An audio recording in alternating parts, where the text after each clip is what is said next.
Viewers, हमारे साथ बेहद एक्सक्लूसिव बातचीत करने के लिए इस चुनावी माहौल में मौजूद है केंद्रीय मंत्री किरेन रिजिजू। रिजिजू जी, आपका अभिनंदन है न्यूज 18 पर। मेरा पहला और आपसे स्पष्ट सवाल यही है कि अरुणाचल पश्चिम की लोकसभा सीट पर आप इस बार बहुत हाई प्रोफाइल मुकाबला था, आपके खिलाफ कांग्रेस ने पूर्व सीएम नबाम तुकी को मैदान में उतारा था। क्या आप हैट्रिक मार पाएंगे? नहीं, हमारा वहाँ तो बीजेपी का पूरा लहर है, लगभग 70% से ऊपर जाएगा। तो लगभग मुझे 70-75% मिलेगा वोट, और बाकी कांग्रेस और बाकी लोगों को 25% लगभग वोट को वो लोग बंटवारा करेंगे। तो हमारे वहाँ तो प्रॉब्लम नहीं। नॉर्थ ईस्ट में तो लगभग हम लोग स्वीप जैसे ही होगा। 25 लोकसभा सीट्स हैं, हम 22 सीट तो मिनिमम हम जीतेंगे एनडीए पार्टनर के साथ मिला करके। आप कह रहे हैं नॉर्थ ईस्ट में पूरे स्वीप होगा, 25 सीटें हैं, 22 जीत के आएंगे, तो ये ओवर कॉन्फिडेंस है? क्योंकि हमने देखा अभी हाल ही में सूरत में कांग्रेस के कैंडिडेट ने बीजेपी को ज्वाइन कर लिया, इंदौर में ऐसा हो गया। हमने देखा था कि अरुणाचल के विधानसभा चुनाव में 10 उम्मीदवार बिना लड़ाई चुनाव जीत गए थे, यानी एक तरफा। क्योंकि पिछले 10 सालों मतलब में क्या जादू की छड़ी चला रहे हैं? में कौन सा चमत्कार कर रहे हैं ये? देखो, जादू कुछ नहीं होता है जी, ऐसा नहीं, कुछ जादू नहीं होते हैं, इसमें काम करना होता है। मैं जब ये मेरे 7वां इलेक्शन है। 7 इलेक्शन जब हम लोग विपक्ष में लड़ते थे तो ना हमारे वहाँ बिजली थी, ना सड़कें थी, ना हमारे वहाँ हाईवे, कुछ भी नहीं था, ना एयरवेज, ना कोई पानी, कोई व्यवस्था नहीं था। अटल जी के समय में थोड़ा सा जो गांव का सड़कें, प्रधानमंत्री ग्राम सड़क योजना है उसके तहत कुछ सड़कें बनी जी। बाकी जो भी हुआ है मोदी जी आने के बाद ही हुआ है। नहीं, उसका असर इतना है कि सब लोग बीजेपी का टिकट चाहते हैं। मेरा सवाल यह है कि देखिए, यही तो विपक्ष सवाल उठा रहा है कि देखिए, जब बिना चुनाव के ही लोग चुनाव जीत रहे हैं, ये क्यों हो रहा है? हालांकि ये पहली बार नहीं हुआ है, लेकिन ये क्यों हो रहा है? वो कह रहे हैं कि यही तो करेंगे 2029 के अंदर, अब चुनाव ही नहीं करेंगे 24 को जीतने के बाद ये लोग, बीजेपी वाले। वही मैं आपको बात बता रहा हूं, आप अगर ध्यान से सुना है जी, वही मैं बात बता रहा हूं कि जो 60 साल में कुछ नहीं हुआ, कांग्रेस के जमाने में कुछ काम नहीं हुआ, अभी 10 सालों में मोदी जी के समय में इतना काम हुआ है, तो लोग भरोसा जताते हैं। और भरोसा का क्या है? भरोसा तो वही है ना जो चुनाव में साथ देंगे। तो इसलिए कांग्रेस का तो वहाँ कोई जीतने का कोई सवाल नहीं है। कुछ हमारे जो अलायंस पार्टनर्स हैं, 1-2 सीट वो एमएलए में जीत सकते हैं, एमपी सीट तो मुश्किल है, एमएलए में कुछ सीट मिलेंगे। मेरे यहाँ में साइमल्टेनियस इलेक्शन हुआ तो लगभग हमारा 10 अनकॉन्टेस्टेड हो गया, और लगभग हम 53-54 से ऊपर हम जीतेंगे। 1-2 सीट अगर कहीं गड़बड़ होता है तो वो भी कांग्रेस को तो नहीं मिलेगा, वो हमारा ही अंदरूनी कुछ जिसको टिकट नहीं मिला वो अपने कोई सहयोगी दल से जाके खड़ा हो गया, ऐसा हो सकता है। तो ये कोई मैजिक नहीं है, ये सीधा सीधा मोदी जी का काम के वजह से जी। बीजेपी मैं अब एक आंकड़े पे आता हूं। गृह मंत्री अमित शाह ने दावा किया था कि 2 चरणों के चुनाव में बीजेपी 100 सीटों से ज्यादा सीटें लगभग जीत रही है। 190 में अगर 100 जीत रही है तो 400 का आंकड़ा एनडीए पार कैसे कर पाएगा अगर 190 में 100 आ रही है तो? गृह मंत्री जी ने 100 नहीं कहा, 100 से ऊपर कहा है। और अगर ये वो जो इंडी गठबंधन को कुछ सीट आएंगे तो वो तमिलनाडु, केरला, वहां दक्षिण के कुछ राज्यों में थोड़ा सा सीट आ सकते हैं। वही है पहला चरण और दूसरी चरण, और अब से आगे तो कोई और ये इंडी गठबंधन को कोई सीट मिलने का कोई मुझे तो दिखाई नहीं देते हैं। और वैसे भी कांग्रेस और उनके साथियों के वहां कोई ना नेतृत्व है, ना कोई वहां पॉलिसी प्रोग्राम, कुछ भी नहीं है, तो लोग कैसे वोट देंगे? मोदी जी के नेतृत्व के अलावा कोई विकल्प नहीं है। मैं 2014 के पहले सरकार का पहला दिन से मैं मंत्री हूं जी। मैंने खुद मोदी जी के अंदर में काम करके देखा है। ऐसा सरकार और ऐसा नेतृत्व, ऐसा प्रधानमंत्री दोबारा हमारा देश को नहीं मिलेगा। विश्व में किसी देश को भी ऐसा नेतृत्व मिलना मुश्किल है। तो ऐसा मौका मिला है आज हमारे देश में, तो उसको कौन गंवाना चाहेंगे। लेकिन आज मोदी जी को फिर से तीसरे टर्म प्रधानमंत्री बनाने के लिए ही लोग वोट डाल रहे हैं एक तरफा। लेकिन किरण जी, आपने सही बात बोली कि आप 2014 से ही मंत्री हैं और बहुत कम ऐसे नेता हैं जो 2014 से लगातार 2024 तक मंत्री रहे। 10 साल आप मंत्री रहे। लेकिन ऐसा क्या है कि ये प्रश्न थोड़ा अलग है, कांग्रेस अमेठी और रायबरेली जो कि उनकी पुश्तैनी सीट है, वहां के लिए अपना उम्मीदवार तय नहीं कर पा रही है, ऐलान नहीं कर पा रही है। आपका इस विषय पर क्या कहना है? कांग्रेस कह रही है कि हम सरप्राइज देंगे और उस सरप्राइज से बीजेपी हिल जाएगी। देखिए, इसका कारण तो कोई एक्सपर्ट होने का जरूरत नहीं है, विशेषज्ञ का जरूरत नहीं है। आम आदमी भी इसका कारण सीधा सीधा देख सकता है, समझ सकता है। देखिए अमित जी, आप देखिए उत्तर प्रदेश में योगी जी के नेतृत्व में बीजेपी सरकार बनने के बाद यूपी बदल गया है। अब धीरे धीरे यूपी भारत का सबसे बड़ा अर्थशक्ति वाला प्रदेश बनने जा रहा है जी। जब बीजेपी सरकार आए 17 में तो हम वहां 5वें नंबर पर खड़े थे क्योंकि जनसंख्या ज्यादा है। अब ये दूसरे नंबर पे आ गए हैं, महाराष्ट्र को पकड़ने वाला है। तो इतना बड़ा काम हो रहे हैं, तो क्या रायबरेली, क्या अमेठी, सारा उत्तर प्रदेश ही मोदी जी के साथ खड़े हैं।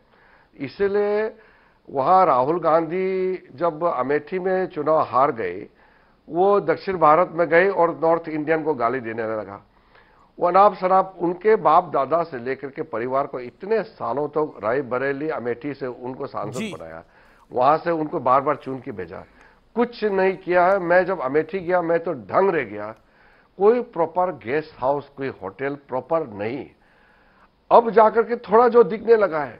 अब कैसे लोग विश्वास करें, जिस कॉन्स्टिट्यूंसी में नेहरू के जमाने से, इंदिरा गांधी के जमाने से, राजीव गांधी जमाने से, सोनिया गांधी, राहुल गांधी 60 साल प्रतिनिधि करने के बाद वहां एक बेसिक इंफ्रास्ट्रक्चर खड़ा नहीं कर पाया, वो किस मुंह से जाकर के रायबरेली अमेठी को लोगों को समझाएंगे कि फिर से वो उसको चुनो? हो नहीं सकता। इसलिए ये कोई सरप्राइज एलिमेंट नहीं है। वो लड़ नहीं पा रहे हैं, निर्णय नहीं कर पा रहे हैं, और जिसको भी लड़ाएगा मोदी जी के नाम में ही वोट पड़ना है, तो वो मालूम है। इसलिए इसमें आप भी और हमारा बाकी को, आपके दर्शकों को मैं कहना चाहता हूं, इसमें कोई गुमराह होने का जरूरत नहीं है। कांग्रेस और बाकी दलों के पास नेतृत्व नहीं है, उनका लेकिन मेरा पॉइंट यह है कि वो सरप्राइज आपको देना चाहते हैं। रायबरेली में तो अभी तक बीजेपी ने भी कैंडिडेट नहीं दिया, अभी तक तो नहीं दिया है जब हम बात कर रहे हैं। अरे भाई, बीजेपी में तो मोदी जी के नाम से चुनाव लड़ रहा है, जिसको भी कैंडिडेट तो देना पड़ेगा ना, वोट तो मोदी जी के नाम में पड़ना है। नहीं, कैंडिडेट तो देना पड़ेगा ना। मोदी जी के नाम पे चुनाव आप जीतेंगे, लेकिन कैंडिडेट तो देना पड़ेगा जिसको लोग वोट करेंगे। आप चिंता मत कीजिए, नामांकन पत्र दाखिल होने से पहले अगर सही समय पे कैंडिडेट डिक्लेयर हो जाता है तो ठीक है। उसमें तो कैंडिडेट कब डिक्लेयर करेगी एक टेक्निकल बात है, लेकिन मूल बात यह है। लेकिन कांग्रेस, लेकिन देखिए ये विडंबना है, और कांग्रेस को आप लोग पूछ रहे हैं कि अमेठी और रायबरेली में कैंडिडेट अभी तक दिया नहीं है। बीजेपी ने खुद रायबरेली में कैंडिडेट नहीं दिया। अरे आप फर्क नहीं समझ रहे हैं। बीजेपी जिसको भी कैंडिडेट बनाएंगे, वोट तो मोदी जी के नाम में ही पड़ना है, मोदी जी के नाम से ही चुनाव जीतना है। तो किसको टिकट देते हैं उस पर आप चिंता मत कीजिए, जिसको भी मिलेगा मोदी जी के नाम में वोट पड़ेगा और मोदी जी ही प्रधानमंत्री बनने जा रहे हैं। तो इसमें पूरा देश में, ये अमेठी रायबरेली का सिर्फ नहीं है, पूरा देश में बीजेपी का ऊपर में जो भरोसा है और वोट पड़ेंगे मोदी जी को प्रधानमंत्री बनाने के लिए जी। तो इसमें कोई हमको असमंजस में नहीं रहना है। रिजिजू जी, देखिए आप भी युवा है, राहुल जी भी युवा है। राहुल गांधी का कहना है कि मैं उम्र आपकी नहीं पूछूंगा, लेकिन राहुल गांधी जी का कहना है कि वो खटाखट टकाटक गरीबी को खत्म कर सकते हैं अगर उनकी सरकार आई तो। आपका व्यू क्या है? देखिए, आप राहुल गांधी जी को बहुत सीरियस नहीं लेना चाहिए, क्योंकि वो हर भाषण में कुछ ऐसे बातें कह देता है जिससे कांग्रेसियों को परेशानी होती है। कांग्रेस के प्रवक्ता और कांग्रेस के जो बाकी नेता है वो राहुल गांधी का ऐसा ऐसा बयान को वो डिफेंस करने में, उनको बचाने में पूरा समय जाता है। हमारे लिए तो ठीक है ना, तो हमारा विपक्ष में कोई मुकाबला नहीं करने वाला अच्छा नेतृत्व नहीं मिल रहा है तो पॉलिटिकली तो ठीक है, लेकिन हम लोकतंत्र में चाहते हैं कि विपक्ष का भी अच्छा नेतृत्व हो, विपक्ष में अच्छे लोग हो, ताकि पार्लियामेंट में अच्छा बहस हो सके। जब से राहुल गांधी पार्लियामेंट में आए हैं तबाही कर दिया विपक्ष में, तो क्योंकि बोलने वाला नहीं है, वो लिख के चीट लेके आते हैं और पढ़ के भाग जाते हैं। जी तो आप कह रहे हैं राहुल गांधी को सीरियसली नहीं लेना चाहिए, मोदी सरकार ने विकास किया है, तो फिर आप हिंदू मुसलमान के एजेंडे पे क्यों हैं? प्रधानमंत्री नरेंद्र मोदी ने कहा कि कांग्रेस के घोषणा पत्र में मुस्लिम लीग की छाप है। कांग्रेस कह रही है कि ये हिंदू मुसलमान डिवाइसिव पॉलिटिक्स करना चाह रही है भारतीय जनता पार्टी। डिवीजन का बात ही नहीं है। कांग्रेस ने खुद ही कहा कि मुसलमानों को प्राथमिकता देके चलना चाहिए। 60 साल तक मुसलमानों को बेवकूफ बना कर रखा, 60 साल तक तुष्टीकरण का राजनीति किया। मुसलमानों का कोई उत्थान तो नहीं हुआ ना, मुसलमानों का कोई भला तो हुआ नहीं है। आज अगर कोई भी हो मुसलमान, कोई भी हो गरीब है, तो कांग्रेस ने बनाया। और आज कांग्रेस कह रहे हैं कि मुसलमानों को पूरा रिसोर्सेस देंगे, मुसलमानों के लिए सब कुछ करेंगे, उनको जॉब रिजर्वेशन देंगे। अरे भाई, मुसलमानों को अलग से आप जॉब रिजर्वेशन देंगे, कहां से लेकर देंगे? हमारा एसटी, एससी और ओबीसी का जो क्वाटा है उसको लेकर के आप मुसलमानों में बांटना चाहता है, तो मुसलमानों को ठीक क्यों नहीं किया? पहले उसका भला के लिए काम क्यों नहीं किया? आज हमारा हक, मैं इस देश का एक सीनियर ट्राइबल लीडर हूं, मैं पहला बौद्ध हूं जो कैबिनेट मंत्री बना है। मैं एक ऐसा क्षेत्र से आता हूं नॉर्थ ईस्ट जो बहुत दुर्गम है, तो ये सारा इलाका है हमारा एसटी, एससी, ओबीसी जो भी हो, हम लोगों का हक को छीन के अगर कांग्रेस पार्टी मुसलमानों को देना चाहता है तो हम मानेंगे नहीं। और मुसलमानों को कांग्रेस कह रही है, लेकिन मेरा काउंटर सवाल है, कांग्रेस कह रही है कि हमने ऐसा कहा नहीं है, बीजेपी ऐसा कह रही है। हालांकि अनडिवाइडेड आंध्रा में और कर्नाटक में कांग्रेस ने ये करा भी है, लेकिन कांग्रेस कह रही है अभी हमारा ऐसा कोई प्लान नहीं है, अगर हमारा शासन आता है 24 में तो। अरे मैं बीजेपी माहौल बना रही है। कानून मंत्री रहा हूं, मुझे मालूम है कानून क्या है, संविधान क्या है। संविधान में जो परमिसिबल नहीं है, धर्म के नाम से कोई आप रिजर्वेशन नहीं दे सकते हैं। अब आप कर्नाटका में भी बैकडोर से उन्होंने सारा मुसलमानों को ओबीसी बनवा करके रिजर्वेशन दे करके ओबीसी का हक छीनने का जो कोशिश नाटक कर रहे हैं, ये क्या है? आंध्र प्रदेश में 5% मुसलमानों के रिजर्वेशन के लिए जो किया वो क्या है? और जो मनमोहन सिंह ने बार बार कहा कि इस देश का जो संसाधन है उसमें मुसलमानों का पहला हक है, पहला अधिकार है, ये क्या है? आज राहुल गांधी जहां मुसलमान का जनसंख्या ज्यादा है वहीं जाकर के वो भाषण देते रहते हैं, वो बोलते हैं कि पूरा संगठित हो जाओ, मुसलमानों के लिए कांग्रेस पार्टी खड़ा है। तो वो हम थोड़ी कह रहे हैं, धार्मिक राजनीति, धार्मिक भावनाओं को जगा के राजनीति करना तो कांग्रेस कर रहे हैं।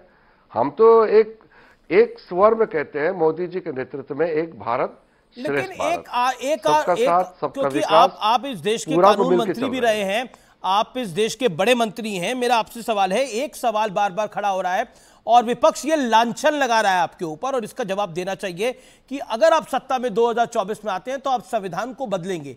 और सिर्फ विपक्ष नहीं कह रहा, आपके भी कुछ कैंडिडेट्स ने, मैं नाम भी ले सकता हूं अगर आप चाहें तो, उन्होंने भी संविधान को बदलने की बात कही है। तो ये 400 सीटें संविधान बदलने के लिए, संविधान को हम लोग सब संविधान को मानते हुए, संविधान को शपथ लेते हुए हम लोग काम करते हैं। मोदी जी आते ही सर झुक करके संविधान किताब को समर्पित करके पूरा अपना कार्यकाल पूरा किया। संविधान का संशोधन जो करते हैं वो कांग्रेस ने सबसे ज्यादा किया। आज मुसलमानों को जो रिजर्वेशन देने का बात करते हैं, इसका मतलब कांग्रेस संविधान को बदलना चाहते हैं। संविधान इसका इजाजत नहीं देते हैं, तो संविधान को बदलने वाला कौन बात कर रहे हैं? तो कांग्रेस कर रहे हैं। और हम तो हमेशा संविधान के उसको मान्यता देकर के काम करने वाला अलग है। सारा जुडिशरी को कब्जा करके, वो कभी तक जुडिशरी कंसेप्ट करके कांग्रेस ने तबाही किया। 3 सीनियर जज को सुपरसीड करके चौथे वाला को चीफ जस्टिस ऑफ इंडिया बनाया। ये कौन किया? कांग्रेस ने किया। हमने 10 सालों में क्या एक भी सीनियर जज सुप्रीम कोर्ट को हमने सुपरसीड किया? नहीं किया। तो ये संविधान के साथ खिलवाड़ कौन कर रहे हैं? तो कांग्रेस कर रहे हैं। तो ये कांग्रेस का नाटकबाजी, झूठ को कोई मानने वाला नहीं है। देश मालूम है कि मोदी जी के नेतृत्व में ही हमको अगले 3-4 साल के अंदर में दुनिया का सबसे तीसरा बड़ा अर्थशक्ति बनना है। किरण जी, हमारे पास समय कम है, मैं चाहूंगा कि आप छोटे छोटे जवाब दें। चाइना को लेकर राहुल गांधी बड़े सारे सवाल उठाते हैं, खासतौर पर अरुणाचल के संदर्भ में। आप क्या कहना चाहते हैं? वो कहते हैं चाइना ने हमारी भूमि पे कब्जा कर लिया है। वो चाइना का प्रवक्ता है ये राहुल गांधी। 2008 में बीजिंग में जाकर के कम्युनिस्ट पार्टी और कांग्रेस पार्टी के बीच में समझौता हुआ। वो समझौता दिखाओ अभी खोल करके। आज तक कोई पॉलिटिकल पार्टी अगर चीन का कम्युनिस्ट पार्टी से समझौता किया है तो कम्युनिस्ट पार्टी और कांग्रेस पार्टी है। और आज चाइना जो कहना चाहता है उसको बड़ा चढ़ा करके राहुल गांधी कहते रहते हैं। हर दिन चाइना का डोल बजाते रहते हैं। तो चाइना और पाकिस्तान जो कहना चाहता है वो राहुल गांधी कहता है। यहां डरने का बात मत कीजिए, विषय उल्टा है। जो चाइना और पाकिस्तान जो बात करने चाहता है वो एग्जैक्टली राहुल गांधी बोलता है। यहां सर्जिकल स्ट्राइक हुआ, राहुल गांधी ने सवाल खड़ा किया, पाकिस्तान ने उसका तारीफ किया। और पाकिस्तान जो कहना चाहता है यहां राहुल गांधी वही बात कहते हैं। आज भी तो चाइना का सबसे बड़ा प्रवक्ता राहुल गांधी है इस वक्त। और हमारा 1 इंच जमीन नहीं गया जी। जो भी जमीन चले गई वो 1962 से पहले जवाहरलाल नेहरू के समय में जो भी जमीन चाइना ने कब्जा किया, आज वही जमीन चाइना के कब्जे में है। मोदी जी आने के बाद 1 इंच जमीन नहीं गया है। जो टेंशन चल रहा है, आज चाइना नाराज है जी। चाइना कहते हैं कि अब मोदी जी आने के बाद में बहुत सड़कों का काम हो रहा है, इंफ्रास्ट्रक्चर काम हो रहा है बॉर्डर में। तो नाराज होने से भी होने दो, हम तो अपना काम कर रहे हैं। वो कांग्रेस जैसे थोड़ी है कि चीन को खुश कराने के लिए बॉर्डर एरिया ये आप बड़ा आरोप लगा रहे हैं। लेकिन जब हम बात कर रहे हैं तो आज ही कुछ घंटे पहले का ट्वीट है 5:10 का, जिसमें चौधरी फवाद हुसैन है, पाकिस्तान के नेता हैं, फॉर्मर मंत्री हैं, उन्होंने राहुल गांधी की तारीफ लिखी है ट्विटर पे। उन्होंने लिखा है राहुल इज ऑन फायर, जब वो एक पॉलिटिकल भाषण दे रहे हैं। देखिए, मैंने पहले आपको बताया पाकिस्तान का जो नेतृत्व है, पाकिस्तान में जितना भी नेता है और चीन में है, वो कांग्रेस पार्टी से पूरा मिले हुए हैं। और आप देखिए जो यहां राहुल गांधी स्टेटमेंट जो देते हैं और चीन के प्रवक्ता और पाकिस्तान का नेता जो कहता है, पूरा सेम लाइन में ये लोग बात करते हैं। पूरा हिंदुस्तान के खिलाफ काम करने का जो साजिश रचा हुआ है, उन लोगों के साथ टुकड़े टुकड़े गैंग के साथ मिला करके राहुल गांधी जी का लंदन जा करके, अमेरिका जा करके खालिस्तानियों से मिलता है। वहां के जितने भी भारत विरोधी ताकतें हैं सबसे मिल करके, और जो बिल्कुल भारत विरोधी जो लोग फंडिंग करते हैं उन लोगों से तालमेल करके राहुल गांधी देश के विरोध काम करते रहते हैं। तो ऐसा नेता को हम कैसे मानेंगे इस देश का नेता? जी, लेकिन मेरा आखिरी सवाल आपसे यही है कि अरविंद केजरीवाल के आप पीछे पड़ गए हैं। उनकी धर्मपत्नी कह रही है कि उनको इंसुलिन नहीं दी गई और अरविंद केजरीवाल को भारतीय जनता पार्टी की सरकार मारना चाहती है और चुनाव से ऐन पहले उनको अंदर डाल दिया। ऐसे नाटकीय तरीके से अगर कोई बात करते हैं, इसको हम लोग भी बहुत उसको संज्ञान में नहीं लेना चाहिए। करप्शन किया है, जेल गए हैं, अब अदालत तय करेंगे। हमको इस विषय पे पढ़ना नहीं है। गलती काम किया है, एजेंसी काम करेंगे। मोदी जी ने कह दिया कि जो भ्रष्ट है उसके खिलाफ एजेंसी कार्रवाई करेंगे और जो क्लीन है उसका खिलाफ कार्रवाई नहीं करेंगे। और फैसला करना अदालत का काम है। वो मारना वरना जेल, दिल्ली का जेल खुद दिल्ली प्रशासन के हाथ में है। तो ये सब ऐसे बात करने से जनता मूर्ख नहीं है, वो थोड़ी मानेंगे। चलिए, आपका बहुत बहुत शुक्रिया और आपको बहुत बहुत बधाई। आपकी हिंदी बहुत अच्छी हो गई है दिल्ली में काम करके। हिंदी मेरा खराब हो गए हैं जब से पार्लियामेंट में आया है। राहुल गांधी जैसे लोग पार्लियामेंट में बैठा हुआ है, वरना मैं जब भारतीय जनता पार्टी का कार्यकर्ता के रूप में काम करते थे हमारा अच्छा भाषण होते थे जी। लेकिन विपक्ष अच्छा भाषण नहीं करते हैं, राहुल गांधी पार्लियामेंट चलने नहीं देते हैं, तो हम लोग आजकल ज्यादा भाषण भी नहीं करते हैं। राहुल गांधी का पीछा आप नहीं छोड़ेंगे, अच्छा लगता है भाषण हो, पार्लियामेंट अच्छा चले। राहुल गांधी का आप पीछा नहीं छोड़ेंगे आप पॉलिटिकली।